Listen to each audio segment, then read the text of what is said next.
mucho gusto. El día de hoy vamos a platicar un poco sobre cómo construir una empresa sólida en Guatemala, todo lo que un empresario inteligente debe saber desde el punto de vista legal. El día de hoy les saluda Julio Salazar. Yo soy abogado y notario desde el año 2002. Soy asesor jurídico de empresas, litigante, catedrático universitario y pues mi trabajo básicamente es ayudar a las personas y empresas que confían en nosotros a solucionar sus problemas jurídicos en el área principalmente empresarial. De esa cuenta, el día de hoy vamos a platicar con respecto a qué debe tener una empresa que quiere ser exitosa para que la falta de estos requisitos no le perjudique a la hora de ya empezar a crecer o desde su constitución. Lo primero que vamos a platicar es cómo se inicia una operación comercial desde el punto de vista jurídico. Vamos a ver y también vamos a ver qué es una sociedad anónima, cuáles son las obligaciones tributarias esenciales, cuáles son las obligaciones laborales esenciales de toda empresa y cómo se protege la propiedad industrial.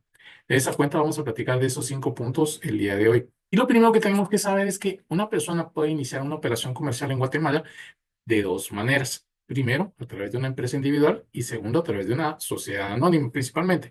No quiere decir que solo sea la sociedad anónima, sino que hay varios tipos de sociedad. Sin embargo, la sociedad anónima es la más popular por sus características que ya vamos a ver. En este caso, lo primero que tenemos que conocer es qué es una empresa individual.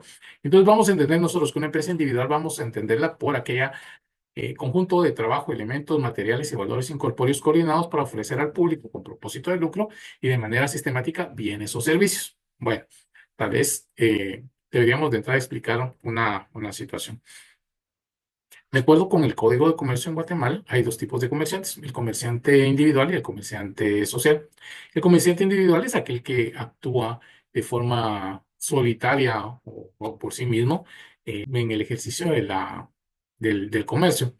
Puede vender productos o servicios y también es una persona que incluye dentro de su patrimonio a la empresa y que como tal, todo lo que haga con la empresa afecta positiva y negativamente a todo su patrimonio. Las empresas individuales también pueden ser en copropiedad, pues se pueden constituir entre varias personas, pero no por eso quiere decir que van a ser accionistas, ni tampoco van a ser socios, sino que se les llama copropietarios, porque entendemos a nosotros algo que debemos tener bien claro. La empresa individual es una cosa, es un bien, así como su carro, su teléfono. Las empresas individuales se reputan como parte de su patrimonio. Dentro de las ventajas que tenemos nosotros, primero es que la empresa individual tiene un bajo costo de creación y es bastante fácil en cuanto al pago de impuestos y contrataciones. ¿Por qué? Pues bueno, en realidad, si nosotros vemos aquí en el lado izquierdo de su pantalla, vamos a encontrar los costos de lo que una empresa individual sale en el registro mercantil. A esto, pues habrá que sumarle algunos impuestos como el pago de timbres y pues usted ya con menos de 500 quetzales pudo venir y constituir una empresa individual. Una de las características también es que no necesita de un abogado para poderlo hacer, sino que usted puede hacer el trámite de forma general. No le recomiendo que lo haga sin asesoría, porque en realidad crear el objeto de la empresa es lo más, por decirlo así, complicado que lleva este trámite, porque uno tiene que conocer también aspectos no solo legales, sino que fiscales para poder encajar esa actividad dentro de algo que pueda ser considerado como una actividad comercial. Por ejemplo, usted no puede venir y decir que va a venir y prestar servicios jurídicos, servicios de medicina o algo así como una empresa individual, porque los profesionales per se estamos excluidos de la prestación de servicios comerciales. Podemos prestar servicios profesionales, pero para eso no necesitamos una patente, que es otra cuestión que también muchas veces me preguntan. Si necesitan una patente para poder venir a abrir su consultorio, su clínica, su oficina. En realidad no. Ya solo con tener su título y haber cumplido con todas las etapas de su colegiación profesional y los requisitos legales y también poder facturar, pues es más que suficiente. Ahora, en cuanto a las desventajas, pues dentro de estas desventajas tenemos que el patrimonio total del empresario está expuesto a ser embargado y rematado por las deudas adquiridas o demandas laborales. ¿A qué me refiero? Una de las cuestiones que más perjudican a las empresas, pues obviamente es el desconocimiento en la gestión tanto de contratos como de talento humano. Y la gestión de contratos es porque en realidad muchas veces la gente viene y crea una empresa, pero desconoce los procesos que tiene para poder venir y hacer un cobro efectivo. No sabe cuándo eh, puede dar crédito, cómo dar crédito, cuándo tiene que cobrar el contado. Eso es lo que pasa. Y en muchos casos puede ser de que tampoco se reciban una asesoría contable, por decirlo así, acompañada de los servicios de presentación de impuestos. La mayoría de veces, y ustedes no me dejarán mentir, los contadores lo que hacen es simple y sencillamente gestionar la parte de los libros contables y hacer los formularios y en algunos casos pagarlos. La mayoría de veces pues los paga uno. Pero en este aspecto no recibimos nosotros tampoco una asesoría de qué es lo mejor que podemos hacer, qué es deducible, qué no es deducible. En fin, cómo hacer más eficiente esto. ¿Esto qué es lo que genera? Pues genera un riesgo. El desconocimiento genera un riesgo de tener que pagar o rectificar algunas veces nuestras declaraciones porque fueron mal hechas, no fueron consideradas de una manera correcta, habían cuestiones que no eran deducibles y se pusieron, en fin. Bueno. Y por el otro lado, la parte de los contratos, ¿qué vamos a decir? Los contratos comerciales y los contratos de trabajo. En el caso de los contratos comerciales, por ejemplo, nosotros vamos a venir y distribuir o suministrar a una empresa nuestros productos. Vamos a mantener con ellos una serie de requisitos, vamos a tener ciertas exclusividades. El problema radica en que si nosotros no sabemos cuáles son las condiciones, podemos incumplir con el contrato y ser demandados por ello. Y muchas veces la gente lo que hace es pues, solo firma el contrato sin leer el contenido de este. Por otro lado, cuando una tiene uno o más trabajadores, genera otras obligaciones que también son no solo la emisión del contrato de trabajo, sino que también la inscripción en el IX, así como el pago de las cuotas, tanto patronales como del trabajador a esta institución. Entonces, ¿qué es lo que pasa? Pues si en algún momento nosotros venimos y nos retrasamos, o ya no podemos pagarle a la persona o tenemos que despedirlo sin un procedimiento correcto, nos vamos a ver expuestos a que en lo personal, como empresario, me demanden a mí, ya sea el trabajador o ya sea el Seguro Social o alguna otra entidad que me imponga una sanción. Todo esto se puede prevenir y de manera, pues no le digo que muy fácilmente, pero sí de una forma relativamente sencilla. El punto aquí es de que el hecho de que nosotros tengamos todo nuestro patrimonio, tanto comercial como personal, atado o vinculado a una empresa individual, implica que los riesgos de ambos se van a correr. Por ejemplo, si una persona tiene una demanda de alimentos, va a afectar a el giro de la empresa. O bien, si tiene una demanda laboral por un trabajador que fue despedido, va a afectar también al patrimonio personal.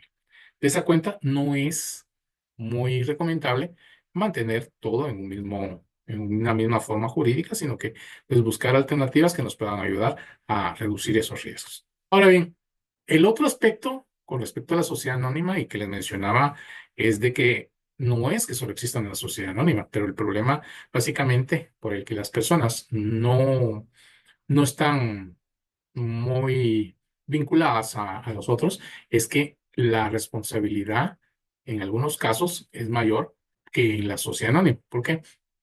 Si yo soy accionista en la sociedad anónima, únicamente por las deudas de la sociedad voy a responder por mis aportaciones, no con mis bienes personales, a menos que tenga por ejemplo, a menos que tenga una situación. En este caso, lo que tenemos nosotros que hacer es entender la diferencia entre sociedades, pero como les digo, en este caso no hay necesidad de un examen tan detallado, sino que para que ustedes conozcan, las otras sociedades pueden, en algunos casos, afectar también su patrimonio como lo afecta la empresa individual. En cambio, la sociedad anónima, lo único que se afecta es el bien que se ha aportado a esta. Entonces, podemos entender nosotros que una sociedad anónima es de carácter capitalista, quiere decir que se conforma con un capital, se identifica con una denominación. A lo que me refiero es de que nosotros le ponemos un nombre, ¿sí? No es necesario que tengan nuestros apellidos o nuestro nombre, sino que tiene que decir más o menos el giro de lo que va a tener. Tiene un capital dividido y representado en títulos llamados acciones, o sea, nuestras aportaciones se van a poder plasmar por medio de estas acciones y los accionistas limitan su responsabilidad hasta el monto total de las acciones que son de su propiedad. ¿Qué características tienen? Pues como lo platicamos, son capitalistas, o sea, solo de capitales. El capital se divide y representa por títulos valores llamados acciones. La responsabilidad del accionista es limitada al monto de su aportación. Hay libertad para transmitir la calidad de accionista mediante la transferencia de las acciones y únicamente hay que tener claro si en esta sociedad existe algún tipo de candado o limitación para la venta, que sí pueden haber, pero eso desde la lectura el contrato de sociedad anónima se puede establecer sin necesidad de llenar uno más requisitos.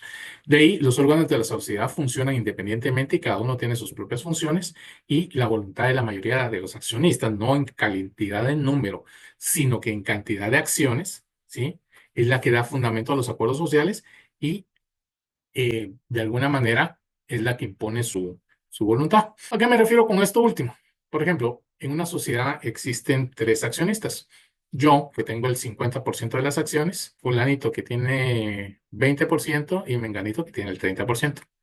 Entonces, si yo voto a favor de una cuestión y cualquiera de los dos me apoya, el otro que vaya en contra, aunque vote contrario a lo que nosotros hayamos querido, va a tener pues va a tener que aceptarlo resuelto por nosotros, a menos que sea una cuestión ilegal y tiene derecho a acudir a los tribunales, pero digamos que ese es como que un derecho que ahorita no vamos a analizar.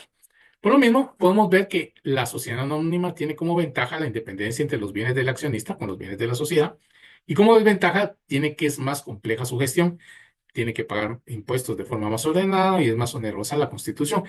Eh, Aquí hay un equilibrio, porque en realidad, cuando ya va a crecer una sociedad anónima, esta sociedad anónima va necesitando más requisitos, va necesitando más procesos. ¿Para qué? Para poder mantener el orden. También tiene que ver mucho en el régimen en el cual esté inscrita para determinar qué controles debe de llevar. Eso pues es bastante, tal vez muchas veces ignorado, porque la gente hace su sociedad anónima y lo utiliza como que si fuera una alcancía. Y meten dinero y después de que meten el dinero, lo que sobra después de pagar los gastos se lo dividen entre dos o entre tres o los que sean los accionistas, pero si no, debe funcionar, porque en todo caso no permite el crecimiento de la sociedad, sino que el asunto es un poco bastante más complejo que simplemente eso. En ese sentido, pues si usted ya tiene un capital para emprender, dentro de ese capital debe de incluir una partida para poder hacer frente a los gastos legales de esta. Y no porque en realidad algunos no se puedan hacer por usted, pero yo creo que el principal problema de no incluirlo es que primero, pues no los va a hacer de la mejor manera, los va a hacer probablemente con una persona que desconozca el área. Y segundo, que se va a exponer a errores que le pueden traer el pago de multas, el pago de impuestos omitidos o simple y sencillamente el cierre de la empresa, dependiendo qué tan grave sea. Ahora, hablando sobre las obligaciones tributarias de los empresarios, tenemos en términos generales estos tipos de contribuyentes. Régimen de pequeño contribuyente, el régimen opcional simplificado sobre ingresos de actividades lucrativas y el régimen sobre las utilidades de actividades lucrativas. En el régimen de pequeño contribuyente, con este régimen se puede facturar hasta un máximo de 125 salarios mínimos en un año calendario. En este se impone un IVA de pequeño contribuyente, que es el 5% sobre el monto total de facturado en un mes. Y desde el año 2020 está disponible el régimen electrónico pequeño contribuyente que corresponde a las empresas que quieren estar afectadas a este y que es un 4% del IVA. ¿Cuál es el principal atractivo de este régimen? El principal atractivo de este régimen es la simplicidad, ya que adiciona a la obligación de la presentación de la declaración mensual, el contribuyente únicamente debe llevar un libro de compras y ventas habilitado. La factura de pequeño contribuyente se debe emitir en el caso de montos mayores a 50 y consolidar el monto de estas si son menores al final del día. Pero la principal desventaja es que las facturas emitidas por el pequeño contribuyente no generan derecho a crédito fiscal para compensación o devolución del impuesto al valor agregado para el comprador de los bienes y servicios. ¿Qué significa esto? Que probablemente, aunque usted preste el mejor servicio y preste o venda el mejor producto, muchas empresas que estén en un régimen sujeto al pago según utilidades, no le van a querer comprar porque no lo pueden deducir de sus impuestos. Entonces tampoco es. Si usted vende al menudeo o vende al consumidor final, seguramente no va a tener ningún problema en ese sentido. Pero si usted le quiere vender a empresas, ahí sí va a tener algún tipo de inconveniente en conseguir clientes que quieran aceptar que usted tenga este régimen de pequeño contribuyente. Cuanto al régimen opcional simplificado sobre ingresos de actividades lucrativas, básicamente se refiere a los pagos mensuales del impuesto sobre la renta, que es 5% sobre los primeros 30,000 y 7% sobre el excedente. ¿A qué me refiero? Que usted va a pagar únicamente en función de lo que facture, el 5% sobre los primeros 30,000 quetzales y sobre todo lo que se pase de los 30,000 quetzales, va a pagar el 7%. No, no va a tener deducciones, no va a tener ningún tipo de beneficio adicional, pero también este tipo de régimen Lo que va a fiscalizar la SAT principalmente es que usted cumpla con sus obligaciones y que cuadren los pagos de facturas con el impuesto que está pagando. Respecto, vemos nosotros que este régimen es bastante sencillo en cuanto a la forma de calcular los impuestos y por lo mismo podemos ver que dentro de las ventajas, esta es una de ellas. Es bastante fácil de calcular el impuesto. El problema es que pues tiene que pagar sobre los montos indicados con base en su facturación. Dentro de las desventajas encontramos que no puede deducirse del pago del impuesto sobre la renta más que las retenciones que se hagan de este impuesto. Los costos de producción no pueden deducirse. Es decir, que si sus costos de producción son altos, de todos modos eso no va a influir si son altos, son bajos o inexistentes a la hora de pagar los impuestos. Ahora, el régimen sobre las utilidades de actividades lucrativas. Existen dos formas de calcular. Pues haciendo cierres parciales trimestrales se refieren específicamente a un estado de pérdidas y ganancias, es decir, los egresos, donde se paga el 25% sobre la utilidad, y segundo, pagando un 25% sobre el 8% de la renta imponible del total de la renta bruta del trimestre.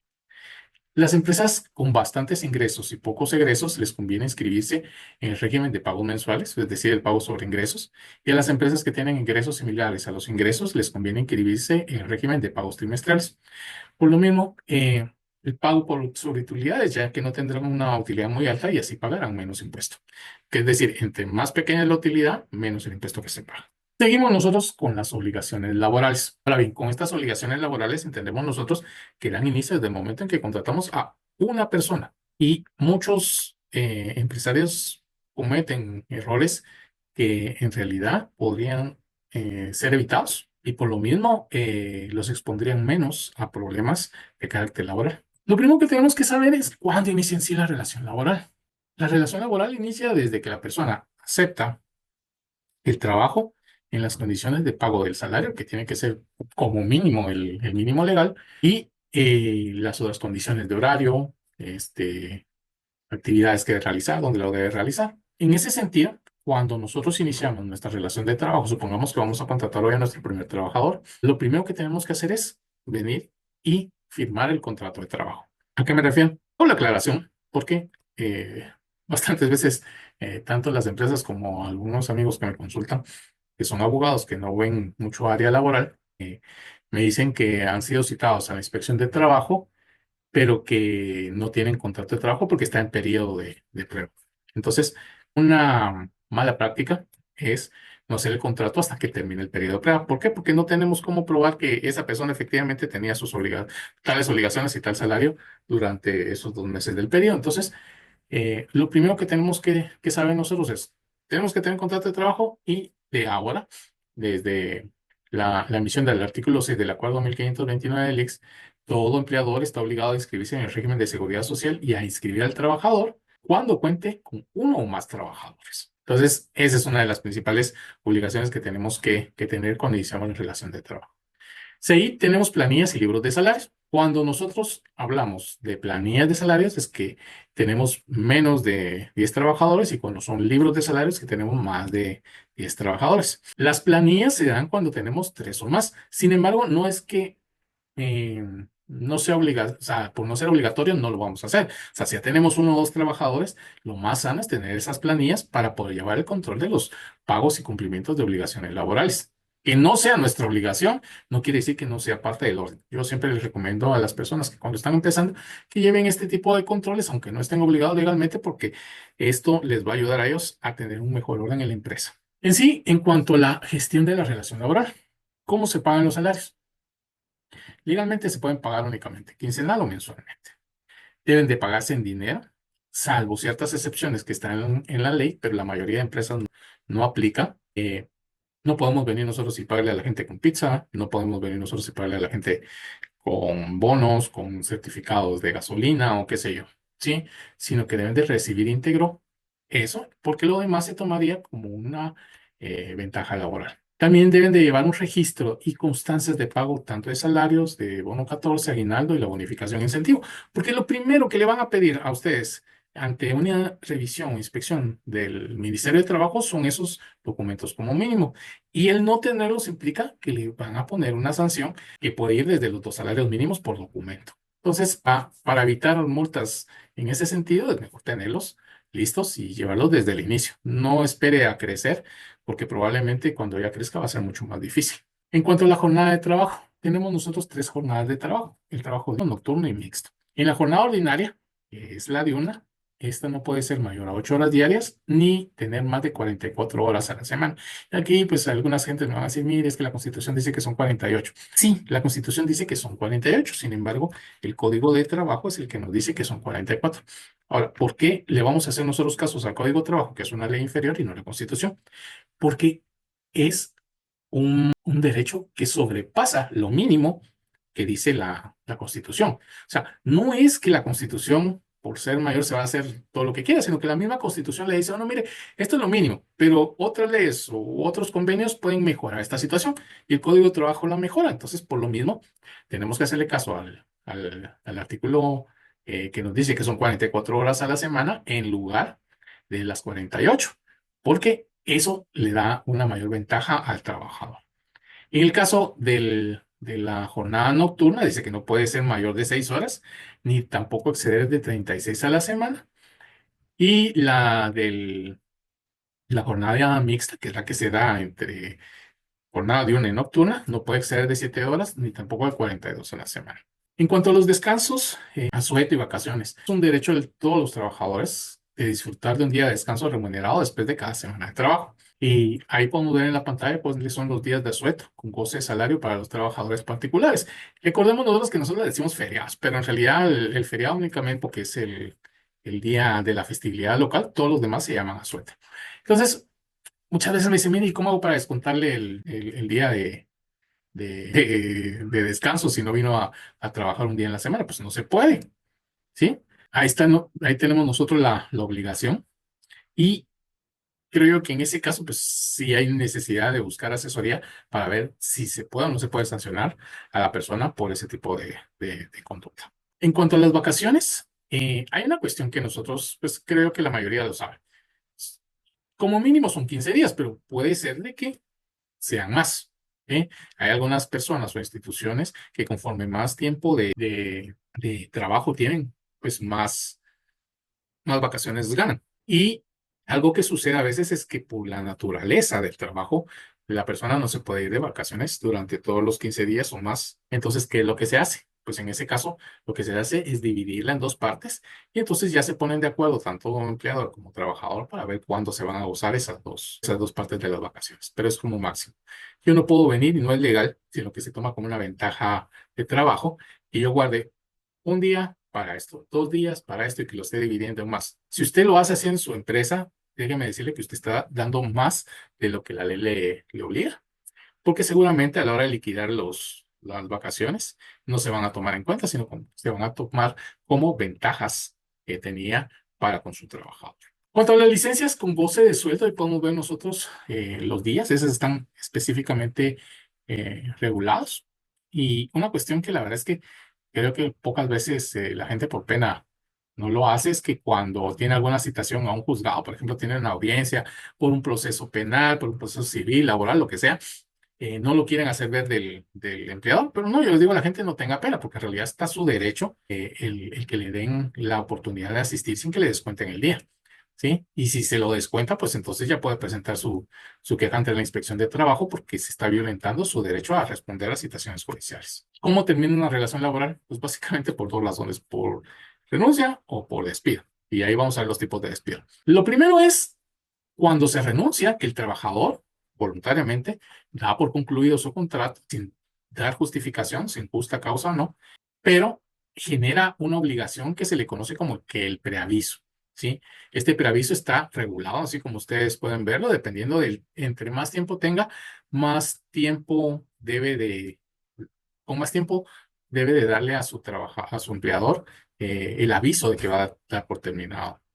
Entonces, si yo tengo 5 años de servicio continuos, pues voy a renunciar el 1 de junio, pues como máximo el 1 de mayo debería de estar informándole de que voy a terminar, pues, porque hay necesidad de primero reclutar y también generar procesos de relevo de la persona que está haciendo eso. De ahí, por los despidos, que hay. Y el despido injustificado consiste en que yo no tengo una causa justa que está en la ley para despedirlo, por ejemplo. por reorganización. Cuando le dicen a uno que lo despiden por reorganización, automáticamente es un despido injustificado y por lo tanto le deben de pagar su indemnización.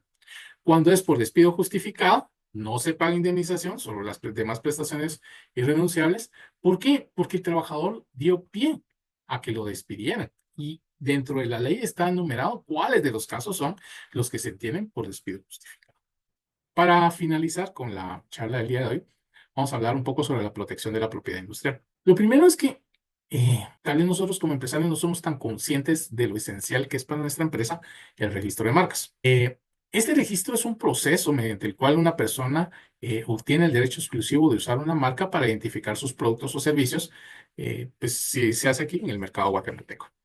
Esto se hace ante el registro de la propiedad intelectual y es fundamental para proteger la identidad comercial de una empresa y evitar que terceros utilicen la misma marca o una similar que pueda causar confusión entre los consumidores. ¿Cuáles son los beneficios de la marca? Primero, el derecho exclusivo otorga el derecho de uso de la marca durante todo en el territorio guatemalteco durante 10 años. ¿Qué puede ser? Segundo, tiene una protección legal. Permite defender la marca legalmente en caso de infracciones o uso no autorizado. Tercero, tiene un valor comercial, incrementa el valor de la empresa y puede generar ingresos adicionales mediante licencias o franquicias. Yo no sé si ustedes habrán visto, pero por ejemplo, sin ánimo de hacer publicidad, por ejemplo, McDonald's tiene un montón de establecimientos porque dan franquicias. O sea, la empresa McDonald's en sí no es la que pone el local, sino que lo hace otra persona que adquiere la franquicia y dentro de la franquicia le dan la posibilidad o la licencia de usar la marca de McDonald's, que no todo el mundo lo puede usar. Entonces, eso beneficia a la empresa porque entonces ya no invierte en los locales, sino que únicamente cobra una comisión o varias comisiones, dependiendo cómo se negocie, para poder venir y utilizar la marca. O, por ejemplo, hoy tengo una marca muy famosa y quiero distribuirla en todo el territorio nacional, en el extranjero, pues también lo puedo hacer. ¿Por qué? Porque entonces ya puedo venir yo y encontrar distribuidores que van a estar interesados en mi producto por la fama comercial que tiene y por lo mismo va a poder aumentar sus ingresos y sus ventas. También evita conflictos porque ayuda a prevenir problemas legales con otras marcas y sobre todo también le protege su inversión en marketing y desarrollo de productos. Porque de nada me serviría a mí desarrollar un producto muy bonito o estrella y ponerle en mi marca si esa marca no estuviera protegida porque la gente no podría distinguirlo de los otros productos que ya tienen otras marcas o de productos genéricos. Dentro de las características que podemos encontrar nosotros de una marca que puede ser registrable está la distintividad. Debe de ser capaz de distinguir los productos o servicios de una empresa de los de la otra. O sea, de nada me serviría a mí, por ejemplo, ponerles esta taza que diga taza A, ¿sí? Si no va a poder distinguir de otra taza que sea bastante parecida o que tenga otra marca. Segundo, que no es descriptiva. La marca no debe describir directamente las características, cualidades, uso, procedencia, cantidad o cualquier otra propiedad de los productos. Por ejemplo, no se puede decir como café delicioso o café rápido o comida rápida, porque en realidad eso no lo distingue y pues generalmente se consideran descriptivas y no registrables. Dentro de una característica de una marca que sí es registrable, tiene que estar que no sea engañosa o confusa. ¿Y qué quiere decir? Que no vaya a inducir error o confusión sobre la naturaleza, calidad, origen o cualquier otra característica de los productos o servicios. Por ejemplo, una de las cuestiones que está prohibida en la ley de propiedad industrial es venir y decir café de Antigua o café de Cobán o vino español como marca, porque para eso existen otros tipos de protecciones a través de las denominaciones de origen. Entonces no nos los van a registrar porque en realidad no nos puede confundir. Porque, por ejemplo, yo puedo decir café de Antigua, pero es de Flyhan, es el café. ¿Sí? Entonces la gente puede pensar, es café de Antigua. El café de Antigua tiene una característica que a mí me gusta y por lo tanto lo quiero comprar. Entonces, ese tipo de cosas no pueden hacer porque confunden al consumidor. Por otro lado, también tenemos que tener una originalidad y novedad. Tiene que ser única y no estar previamente registrado en trámite. La originalidad es esencial para evitar conflictos con marcas existentes. Entonces, antes de iniciar con nuestro proceso de registro de marca, pues hay que investigar qué otras marcas se parecen. De ahí que no sea genérica. Sí, por ejemplo, no podemos registrar, por ejemplo, la palabra computadora para equipos electrónicos, porque computadoras hay de todo y de todos tipos y de todos tamaños. Entonces, no se puede hacer eso. Y por lo tanto, al ser un término genérico, no es registrable como marca. Por otro lado, no tiene que ser contrario a la moral o al orden público. ¿Sí? No tiene que ser ofensiva, no tiene que violar las buenas costumbres, las palabras o imágenes que sean consideradas vulgares o inapropiadas no pueden ser registradas. Y pues obviamente es un área un poco gris que sí hay necesidad de profundizar un poco más a la hora del análisis para ver si efectivamente encaja o no encaja dentro de este supuesto, porque hay veces pues vamos a encontrar nosotros cosas que para unos sean ofensivos y para otros no. Pero bueno. No deben infringir derechos preexistentes, o sea que no pueden registrar una marca idéntica o similar a una marca ya registrada anteriormente, porque lo que va a pasar es que van a generar algún tipo de confusión con los que ya tienen, con el mercado que ya tiene esa marca previamente registrada. Lo que les decía hace rato, que no sea una denominación de origen o indicación geográfica, por ejemplo, en el caso de tequila, champán, hablando de Rioja, de vinos, en fin, o sea, hay un montón de denominaciones de origen. Por ejemplo, aquí hay una denominación, hay yo creo que dos denominaciones de origen, una para café y otra para licores. Y pues el objetivo es poder venir y explotar las características de los productos que provienen de esa región. De ahí, la capacidad de representación gráfica debe ser susceptible de representarse de forma gráfica, ya sea con palabras, símbolos, figuras, colores, sonidos o cualquier combinación de estos, y que nos permita a nosotros poderlos identificar. Lo tenemos y muchas gracias por su atención. Quisiera, pues, gracias por su atención a la exposición que tuve. Cualquier persona que esté interesada en poder resolver algunas dudas, si necesitan inscribir sus sociedades o si necesitan alguna otra asesoría, pues pueden consultarnos a través del correo info@salazarmunoz.com. Ahí nosotros podemos venir y agendar una reunión, ya sea presencial o por Zoom, no importa si usted está en Guatemala o en el extranjero, y con eso nosotros vamos a poder ayudarle a poder generar ganancias a través de las empresas en Guatemala, dándole una correcta asesoría que prevenga y solucione los problemas a los que se pueden enfrentar cuando inician su actividad comercial en Guatemala. Muchas gracias.